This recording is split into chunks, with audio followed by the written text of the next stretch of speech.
Hi friends, நான் உங்கள் anime freak வந்துட்டேன். நாம் இப்போ எவனுக்கும் அடங்காத நெக்ரோமான்சர் எபிசோடு 23 பார்க்கலாம். இதுக்கு முன்னாடி உள்ள எபிசோடை நீங்கள் பார்க்கலன்னா டிஸ்கிரிப்ஷன் லிங்க் கொடுக்குறேன், மறக்காமல் போய் பார்த்துருங்க. சரி வாங்க நம்ம இந்த எபிசோடுக்குள்ளே போகலாம். அதுக்கு முன்னாடி போன எபிசோடு கடைசியில் நம்ம ஹீரோ நாம்குமியை போட்டு தள்ளிட்டு அயன் பிளட் போனார்க்க போய் பார்க்க போனால் அவங்க ஒரு நெக்லஸ் கொடுப்பாங்க. இது மூலமாக உனக்கு ஒரு ட்ரெஸ் ஆர்மர் மாதிரி வரும் அப்படின்னு சொல்ல நம்ம ஹீரோ அடுத்து வெள்ளைக்கொக்கு போனார்க்க போய் பார்த்தா அவங்க ஒரு பொருளை கொடுத்துட்டு இதை நீ பூமிக்கு போய் பாரு அப்படின்னு சொல்லி அனுப்பி வச்சுருவாங்க. நம்ம ஹீரோ பூமிக்கு போகலான்னு பார்த்தா லண்டனில் ஆர்எஸ் டைமண்ட்ஸை சேர்ந்தவங்க அந்த லண்டனையே போட்டு பொழந்து எடுத்துட்டு இருக்காங்க அப்படின்னு சொல்லிட்டு நியூஸ் வரும். அதை பார்த்து நம்ம ஹீரோ கடுப்பாக அதோட போன எபிசோடு முடிஞ்சிருக்கும். வாங்க நம்ம இந்த எபிசோடில் என்ன நடக்குதுன்னு பார்க்கலாம். அதுக்கு முன்னாடி லைக் பண்ணாதவங்க கண்டிப்பாக லைக் பண்ணி சப்போர்ட் பண்ணுங்க. சரி வாங்க நம்ம இந்த எபிசோடுக்குள்ளே போகலாம். இந்த எபிசோடு ஸ்டார்டிங்கில் லண்டன் சிட்டிக்கு மத்தியில் ஒரு லார்ஜ் சைஸில் க்ளோஸ்ட் டொமைன் ஒன்று உருவாயிருக்கு. பார்த்தா அதுக்கு பக்கத்தில் இருக்க கிளாக் டவரில் டைமென்ஷனல் போர்ட்டல்லாம் உருவாகி அதுக்குள்ளே இருந்து மேஜிக் பீஸ்ட் வந்து அங்கே இருக்க மக்களை கடிச்சு கொண்டுட்டு இருக்கு. அது எல்லாத்தையுமே இங்கே கொரியா ஹண்டர் அசோசியேஷனில் அங்கே சேர்மேன் மற்ற ஹண்டருக்கு எல்லாத்துக்குமே சொல்லிட்டு இருக்காரு. இங்கே பாருங்க, இப்போ ரொம்ப முக்கியமான நிலைமை. ஜப்பானில் எப்படி உருவாச்சோ அதே மாதிரி இங்கே லண்டன்லேயும் உருவாயிருக்கு. நம்ம எல்லாருமே சீக்கிரமாக அவங்களுக்கு போய் காப்பாற்றணும். கொரியா ரொம்ப தீவிரமாக இருக்குது இதில் அப்படின்னு சொல்ல அதை கேட்டு அங்கே உட்கார்ந்து இருந்த ஒரு ஹண்டர் கேட்பான், எதுக்கு எப்போ பார்த்தாலும் கொரியாவே இதில் போகணும், மற்றவங்களுக்கு ஹெல்ப் பண்ணணும், மற்ற நாடு எதுவும் இல்லையா அப்படின்னு சொல்லிட்டு கேட்க அதை கேட்ட அந்த சேர்மனு, கொரியா இந்த ஜப்பானில் உதவி பண்ணனால நிறைய பெனிஃபிட்ஸ் கிடச்சிருக்கு, நம்மளுக்கு பிஸ்னஸ் கிடச்சிருக்கு, நம்ம ரொம்ப லாபம் அடைவோம் அப்படின்னு சொல்லிட்டு இருக்கும்போது எல்லாருமே யாராது அப்படின்னு சொல்லி திரும்பி பார்ப்பாங்க. அங்கே வந்து நிற்கிறது நம்ம ஹீரோ தான். நம்ம ஹீரோ ஹேர் கட்லாம் பண்ணியிருப்பானா அதை பார்த்துட்டு யார் இதுன்னு சொல்லிட்டு முடிச்சுட்டு இருக்கும்போது தான் அங்கே சேர்மன் சொல்லுவார், அது வேற யாரும் இல்லை, ஜப்பானுக்கு போய் ஹண்ட் பண்ணா பாருங்க அவன் தான், என்ன ஹேர் கட் பண்ணியிருக்கான் அதனால தான் அடையாளம் தெரியல அப்படின்னு சொல்ல நம்ம ஹீரோ கையில் அந்த டீமன்ஸ் வாடியும் அந்த ஹெவன்ஸ் வாடியும் வச்சிருப்பான். பார்க்கறதுக்கே செம்ம ஸ்டைலாக இருப்பான் நம்ம ஹீரோ. அப்புறமா அந்த ஹண்டர் அசோசியேஷன் சேர்மன் எல்லா ஹண்டர்ஸையும் சீக்கிரம் வாங்க லண்டனுக்கு போகணும் அப்படின்னு சொல்லிட்டு கூட்டு போயிட்டு இருப்பான். நம்ம ஹீரோ இந்த பக்கம் அங்கே ஆச்சா பொண்ணுக்கிட்ட, மன்னிச்சிரு நான் அந்த டவருக்குள்ளே திரும்பி போகிறதுக்கு முன்னாடி அவன்கிட்ட பேசிட்டு போயிருக்கணும் அப்படின்னு சொல்ல அதை கேட்டு அந்த ஆச்சா பொண்ணு, பரவாயில்ல உங்களுக்கு இப்போவாது புரிஞ்சுது அப்படின்னு பேசிட்டு இருக்கும்போது அங்கே எல்லாருமே கிளம்பி போகிறத பார்த்துட்டு நம்ம ஹீரோ சரி நானும் அங்கே லண்டனுக்கு போகிறேன்னு சொல்லிட்டு போவான். உடனே ஆச்சா பொண்ணு, இப்போ நீங்கள் ஃப்ளைட்டில் போகணும்னு அவசியம் இல்லைன்னு சொல்லிட்டு நம்ம ஹீரோ தனியாக மொட்டை மாடிக்கு ஒரு இடத்துக்கு கூட்டு போவா. அங்கே தரையில் பார்த்தா ஒரு மேஜிக்கல் சர்க்கிளில் போட்டு வச்சிருக்கா அந்த ஆச்சா பொண்ணு. இது என்ன நம்ம ஹீரோ கேட்க அதுக்கு அந்த ஆச்சா பொண்ணு, நீங்கள் ஒவ்வொரு தடையும் ஃப்ளைட்டில் போயிட்டு இருந்தா நேரம் ஆயிரும், அதுக்காக தான் உங்களுக்காக நான் மேஜிக்கை கற்றுக்கிட்டு ரொம்ப கஷ்டப்பட்டு இதை உருவாக்குனேன், இது மூலமாக டெலிபோர்ட் பண்ணிக்கலாம் உடனே அப்படின்னு சொல்லிட்டு ஆச்சா பொண்ணு நம்ம ஹீரோ அப்படியே அங்கேருந்து டெலிபோர்ட் பண்ண அப்படியே கட் பண்ணா இந்த பக்கம் லண்டனில் அங்கே இருக்க ஹண்டர்ஸ் எல்லாருமே அந்த டைமென்ஷனல் போர்ட்டல்லேருந்து வந்த அந்த மேஜிக் பீஸ்ட் கூட பயங்கரமாக சண்டை போட்டுட்டு இருப்பானுங்க. அவனுக்கு அங்கே சண்டை போட்டுகிட்டே இருக்கும்போது புதுசாக ஒரு பையன் சண்டை போட தெரியாமல் நின்று இருப்பான். அவனை பார்த்து மற்ற ஹண்டர்ஸ்லாம், டே பார்த்து இருந்துக்கடா பின்னாடி இருந்துலாம் வந்துடும், பின்னாடி ஒரு போர்ட்டல் இருக்கு பாரு அப்படின்னு சொல்லும்போது அதுக்குள்ளே இருந்து மேஜிக் பீஸ்ட் வந்து இந்த சின்ன பையனை அட்டாக் பண்ணலான்னு சொல்லிட்டு வரும் பாருங்க. பட்டார்னு அந்த இடத்துல கீழே அந்த மேஜிக் சர்க்கிள் இருக்கும். கரெக்டாக அந்த இடத்துக்கு நம்ம ஹீரோவும் ஆச்சா பொண்ணு வந்துருவாங்க.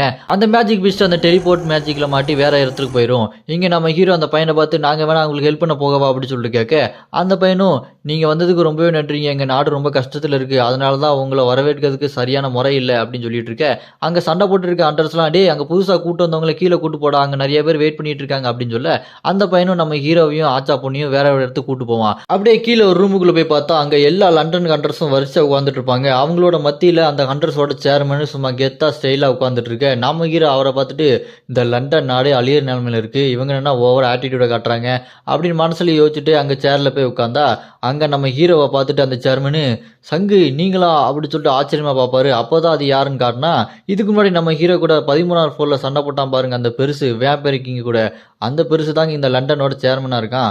அவன் நம்ம ஹீரோ பார்த்துட்டு, நீங்கள் இங்கே வருவீங்கன்னு நினச்சி கூட பார்க்கலங்க, எனக்கு ரொம்ப சந்தோஷமாக இருக்குன்னு சொல்லிட்டு அவங்க எல்லாருமே எழுப்பி விட்டுட்டு அந்த பெரிய சேலை நம்ம ஹீரோவை உட்கார வச்சுட்டு, ஐயா ஐயா எங்களுக்கு உதவி பண்ணுங்க அப்படி சொல்கிற மாதிரி நம்ம ஹீரோ கிட்ட கெஞ்சிட்டு இருக்க.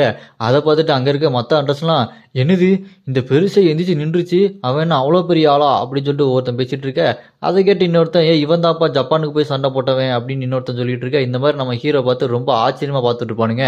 நம்ம ஹீரோ சும்மா ராஜா பகவத் மாதிரி அந்த சேரில் உட்காந்துக்கிட்டு அந்த பெருசுக்கிட்ட இப்போ என்ன பண்ணணும் அப்படின்னு சொல்லிட்டு கேட்க அந்த பெருசும், அங்கே இருக்க அந்த மேஜிக் டொமைனை என்ன பண்ணலாம்னு சொல்லிட்டு சொல்லுங்க அப்படின்னு சொல்லிட்டு கேட்க நம்ம ஹீரோவோ, என்ன பண்ணலாம், அதை அப்படியே அடிச்சு நொறுக்கிற வேண்டியதான் அப்படின்னு சொல்ல அதை கேட்டு இந்த பெருசோ, உங்களால் பண்ண முடியுமா அப்படின்னு சொல்லிட்டு கேட்க நம்ம ஹீரோவும், பண்ண முடியும், அதுக்கு இங்கே இருக்கிற ஒவ்வொரு கண்டஸ்டன்ட்டும் எனக்கு ரிவார்டு வேணும் அப்படின்னு சொல்ல அதை கேட்டு பெருசு சாக்கு அங்கே இருக்க ஹண்டர்ஸ் எல்லாம், என்ன இவன் ரொம்ப அதிகமாக கேட்குறான் அப்படின்னு சொல்லிட்டு கடுப்பாயிருவாங்க.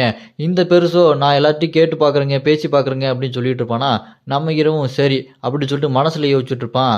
இவங்க ரிவார்டு கொடுக்க நேரமானாலும் சரி, இங்கே நிலைமை ரொம்ப மோசமாகச்சுன்னா நான் ரிவார்டை எதிர்பார்க்காம சண்டை போட்டாகணும் அப்படின்னு சொல்லிட்டு யோசிச்சுட்டு இருக்கும்போது அங்கே அந்த பெரிய பிளாக் டொமைனை பார்த்துட்டு அந்த பெருசோ, ரிவார்டாச்சு மண்ணாச்சு நீங்கள் கேட்குற எல்லாமே கொடுக்குறோம், இந்த இலவெடுத்த டொமைனை உடச்சி தள்ளுங்க ஐயா அப்படின்னு சொல்லிட்டு அந்த பெருசு நம்ம ஹீரோ கிட்ட கேட்க, நம்ம ஹீரோவும் அவ்வளோதானே அப்படின்னு சொல்லிட்டு அந்த அயன் பிளட் மோனார்க் அட்மின் இருக்கா பாருங்க, அவர் நெக்லஸ் கொடுத்தால அந்த நெக்லஸில் நம்ம ஹீரோ மேஜிக்கை இம்ப்ளிமெண்ட் பண்ண நம்ம ஹீரோவோட லுக்கு அந்த ட்ரெஸ்ஸு அப்படியே சேஞ்ச் ஆயிரும். சும்மா நம்ம ஹீரோ பார்க்கறதுக்கு பக்கா மாசா ஸ்டைலாக இருப்பார். அப்புறமா அங்கேருந்து கிளம்பும்போது நம்ம ஹீரோ அந்த ஹெவன் ஸ்வாட் டீமன் ஸ்வாட் இது ரெண்டுத்தையும் யூஸ் பண்ணி முன்னாடி இருக்க செவத்தில் ஓட்டையை போட்டு அங்கேருந்து கிளம்புறதுக்கு முன்னாடி ஆச்சா பொண்ணை பார்த்து நான் இன்னும் கொஞ்ச நேரத்தில் வந்துடுவேன் வெயிட் பண்ணி செல்லும் அப்படின்னு சொல்லிட்டு அங்கேருந்து வின் பவரை யூஸ் பண்ணி செம்ம ஸ்பீடாக காற்றுலேயே பறந்து போக அதை பார்த்து லண்டன் கண்ட்ரஸ்லாம் ஷாக்காயிருவாங்க. ஒரு சாதாரண மனுஷனால இப்படிலாம் பண்ண முடியுமா அப்படின்னு சொல்லிட்டு முடிச்சுட்டு இருக்க இங்கே நம்ம ஹீரோ ஸ்ட்ரைட்டாக பறந்து போய் அந்த பிளாக் டொமைனுக்கு டாப்பில் போய் நிற்பார். அங்கே வெளியே போய் நின்றுட்டு நம்ம ஹீரோ அந்த 2 ஸ்வாடை யூஸ் பண்ணி ஸ்கை பிரேக் டவுன் ஸ்கில் ஸ்வாட் அப்படின்னு சொல்லிட்டு அதை யூஸ் பண்ணி அந்த டொமைனோட மேல் பகுதியில் நம்ம ஹீரோ அந்த 2 ஸ்வாடை யூஸ் பண்ணி ரொம்ப ஃபோர்ஸ்ஃபுல்லாக அட்டாக் பண்ண அந்த அட்டாக்ல அந்த டொமைன் கொஞ்சம் கொஞ்சமாக பிரேக் ஆகிட்டே இருக்கும். நம்ம ஹீரோ இதை பார்த்துட்டு இதோட மான பவர் என்னால் கண்டிப்பாக பிரேக் பண்ண முடியும்னு நம்ம ஹீரோ ஃபுல் ஃபோர்ஸோட அட்டாக் பண்ண அந்த டொமைனோட மேல் பகுதி உடஞ்சி நம்ம ஹீரோ அந்த டொமைனுக்குள்ளேயே விழுந்துட்டு இருப்பாரு. அப்போ சிஸ்டம் பாப்பாகி நீங்கள் இப்போ ஒரு மேஜிக் சோனுக்குள்ளே வந்திருக்கீங்க அப்படின்னு சொல்ல நம்ம ஹீரோ அதை பார்த்துட்டு என்னது அதர் டைமென்ஷன்லேருந்து வந்துருது ஒரு மேஜிக் சோன் இருக்குதா அப்படின்னு சொல்லிட்டு யோசிச்சுட்டு இருப்பாரு. அப்போ டக்குன்னு நம்ம ஹீரோக்கு இல்யூஷன் மான்ஸ்டராக வரும். அந்த மேஜிக்கை கிரியேட் பண்ணி இல்யூஷன் மான்ஸ்டராக வர நம்ம ஹீரோ அது பயங்கரமாக அட்டாக் பண்ணிட்டு இருக்கோம். அப்போ நம்ம ஹீரோ அந்த ட்ரூத் ஐயை யூஸ் பண்ணி அந்த மேஜிக் பவரை யூஸ் பண்ணி அந்த அட்டாக்லேருந்து தப்பிச்சு வந்துடுவார். இருந்தாலும் அந்த அட்டாக்கு ரொம்ப பயங்கரமாக இருக்கும். நம்ம ஹீரோக்கு சின்ன சின்ன டேமேஜ் ஆகிருக்கும். அப்புறமா நம்ம ஹீரோ அங்கே வந்து கீழே லேண்ட் ஆனதுக்கப்புறம் நம்ம ஹீரோ பின்னாடி ஒருத்தர் வந்துட்டு ஒரு மனுஷன் என்னோட மேஜிக் டொமைனுக்குள்ளே வந்திருக்கியா, இது ரொம்ப ஆச்சரியமாக தான் இருக்குது, அவ்வளோ ஸ்ட்ராங்காடா நீ அப்படின்னு சொல்லிட்டு நம்ம ஹீரோ பின்னாடி ஒருத்தன் பேசிகிட்டு இருக்க நம்ம ஹீரோ தான் சட்டார்னு ஸ்வாட் எடுத்து அவன் தலையை 2 துண்டாக விட்டு இருப்பாருங்க. பார்த்தா அதுவும் ஒரு இல்யூஷன் தான், அவனும் மேஜிக்கை கிரியேட் பண்ணிட்டு தான் இங்கே வந்திருக்கான். அப்புறம் நம்ம ஹீரோ இந்த மந்திரவாதி யாரான்னு பார்க்க அந்த மந்திரவாதி நம்ம ஹீரோ பார்த்துட்டு இந்த உலகத்தில் தெய்வ சக்தி எதுவுமே இல்லை, கடவுள்கள் எதுவும் இல்லைன்னு சொன்னாங்க, ஆனால் நீ எப்படி இங்கே இருக்கிற, உங்ககிட்ட கடவுள் சக்தி இருக்குது, ஆனால் நீ பார்க்க சாதாரண மனுஷனாக இருக்க, எது எப்படியோ என்னோட மந்திர கோட்டைக்குள்ளே உன்னால் ஒன்றுமே பண்ண முடியாது அப்படின்னு சொல்ல நம்ம ஹீரோ அவரோட பிளட் மேஜிக்கை யூஸ் பண்ணி அங்கே இருக்க க்ளோன் எல்லாத்தையுமே அடிச்சு நொறுக்கிட்டு உண்மையான ஒருத்தனோட சட்டையை அந்த பிளட்டை வச்சு பிடிக்க அவன் அதுலேருந்து சடார்னு தப்பிச்சு அவனோட மேஜிக்கை யூஸ் பண்ணி நிறைய மேஜிக் பீஸ்ட் மான்ஸ்டர் எல்லாத்தையுமே கொண்டு வந்து நம்ம ஹீரோவை அட்டாக் பண்ண வைக்க நம்ம ஹீரோ அந்த மேஜிக் ஷீல்டு இருக்குது பார்த்தீங்களா, அந்த மேஜிக் ஷீல்டை நம்ம ஹீரோ பேஸ்பால் மாதிரி உருவாக்கி அங்கே இருந்த மேஜிக் பீஸ்ட் எல்லாத்தையுமே அடித்து நொறுக்கிட்டு இருப்பாரு. அப்புறமா அந்த மேஜிக் ஷீல்டு பேஸ்பாலாக வச்சிருந்தவர் ஸ்வாடாக மாற்றி அந்த மொத்த ஷீல்டோட எனர்ஜியை ஃபுல்லாக அந்த ஸ்வாடில் கொண்டு வந்து அந்த டொமைனோட அடிப்பகுதியில் ஓங்கி ஒரு அடி அடிக்க அங்கே பெரிய எக்ஸ்ப்ளோசிவாக ஆகும். அந்த அட்டாக்ல பாதிக்கப்பட்ட அந்த மந்திரவாதி பொந்துன்னு கீழே விட அவங்ககிட்ட போய் நம்ம ஹீரோ டேய் பொத்திட்டு இந்த மொத்த டொமைனையும் க்ளோஸ் பண்ணுறா அப்படின்னு சொல்ல அதை கேட்டு அவனும் டேய் நான் யார் நினச்சேன் என்ன எப்படி பண்ணுறியாடா, இதெல்லாம் அவ்வளோ சீக்கிரம் க்ளோஸ் பண்ண முடியாதா, நீ நினச்ச மாதிரிலாம் பண்ண முடியாது அப்படின்னு சொல்ல நம்ம ஹீரோ அவனோட ஒரு கையை பிளட் மேனிபுலேஷன் பவர் யூஸ் பண்ணி திருக்கி விட அவன் வழியில் கதறுவான். அவன் கதறிட்டு இருக்கும்போதே நம்ம ஹீரோ சொன்னதை செய் உடனே இந்த டொமைனை க்ளோஸ் பண்ணு அப்படின்னு சொல்ல முடியாதுடா அது கஷ்டம்டா அப்படின்னு சொல்லிட்டு இருக்க. அப்புறம் நம்ம ஹீரோ அந்த மந்திரவாதிக்கிட்ட சரி நான் அடுத்த கேள்வி கேட்குறேன் அதுக்கு ஒழுங்காக பதில் சொல்லு அப்படின்னு சொல்ல அதுக்கு அவனை என்னடா நீ கேள்வி கேட்ப நான்லாம் பதில் சொல்லணுமா, அதெல்லாம் சொல்ல முடியாது, நான் யார் நினச்சேன் என்கிட்ட கொஞ்சம் பார்த்து பேசு அப்படின்னு சொல்லிட்டு திமிரா பேச நம்ம ஹீரோ இன்னொரு பிளட் மேனிபுலேஷன் பவர் யூஸ் பண்ணி இன்னொரு கையும் உடச்சு விட்டுருவாரு.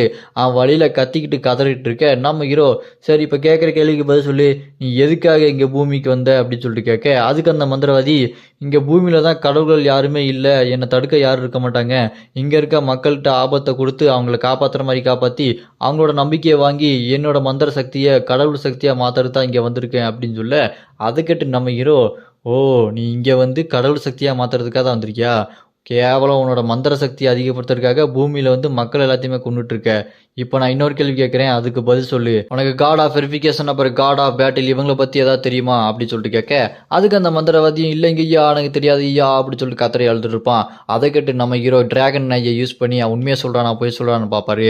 அப்போ நம்ம ஹீரோ அவனை பார்த்து நீ அந்த காட் ஆஃப் பேட்டிலையும் காட் ஆஃப் வெரிஃபிகேஷனையும் பார்த்தது இல்லைன்றது உண்மை தான், ஆனால் அவங்கள பற்றி ஒரு விஷயம் உனக்கு தெரிஞ்சிருக்கு அதை நீ என்கிட்ட சொல்லாமல் மறைக்கிற, இப்படிலாம் கேட்டால் நீ சொல்ல மாட்டேன் நான் ஏன் ஸ்டைலில் கேட்குறேன்னு சொல்லிட்டு நம்ம ஹீரோ அந்த பிளட் மேனிபுலேஷன் பவரை யூஸ் பண்ணி அவனுக்கு டார்ச்சர் கொடுக்க அந்த டார்ச்சர் கொஞ்ச நேரமாக போக போக அவன் ரொம்ப சோப்லாங்கி மாதிரி ஆயிடுவான். சொங்கி மாதிரி ஆனதுக்கப்புறம் நம்ம ஹீரோ அவன் மூஞ்சில் தண்ணியை தெளிச்சுட்டு ஒழுங்கா அப்போ கேட்குற கேள்விக்கு பதில் சொல்கிறியா, டார்ச்சர் பண்ணாதான் பதில் சொல்லுவா அப்படியே தானே அப்படின்னு சொல்லிட்டு நம்ம ஹீரோ அவன்கிட்ட கேட்க அதுக்கு அவன் சொல்ல ஆரம்பிப்பான் எங்களோட உலகத்தில் அதாவது அரஸ் அந்த உலகத்தில் அங்கே இருக்க மந்திரவாதிங்க எல்லாருமே கடவுளை கும்பிட்டாங்க அந்த காட் ஆஃப் பேட்டில், அந்த காட் ஆஃப் பேட்டில் பயத்தோடையும் பக்தியோடையும் வழிபடுற எங்கள் மந்திரவாதிகளுக்கு அவன் ஒரு தீர்க்க தரிசனம் கொடுத்தான். அது என்னன்னா நீங்கள் உடனே பூமிக்கு போய் அங்கே உங்கள் மந்திர சக்தியை அதிகப்படுத்துக்குங்க, உங்களை தடுத்து நிப்பாட்டத்துக்கு அங்கே எந்த ஒரு கடவுள் சக்தி இருக்காது அப்படின்னு சொல்லிட்டு அந்த தீர்க்க தரிசனத்தை கொடுத்து பூமிக்கு வழி நடத்தினதே அந்த காட் ஆஃப் பேட்டில் தான் அப்படின்னு சொல்லிட்டு அந்த மந்திரவாதி நம்ம ஹீரோ கிட்ட சொல்ல, அதை கேட்டு நம்ம ஹீரோ செம்ம கடுப்பாகி அந்த மந்திரவாதியை ஒரே வெட்டில் போட்டு தள்ளிட்டு மனசுல யோசிச்சுட்டு இருப்பான்.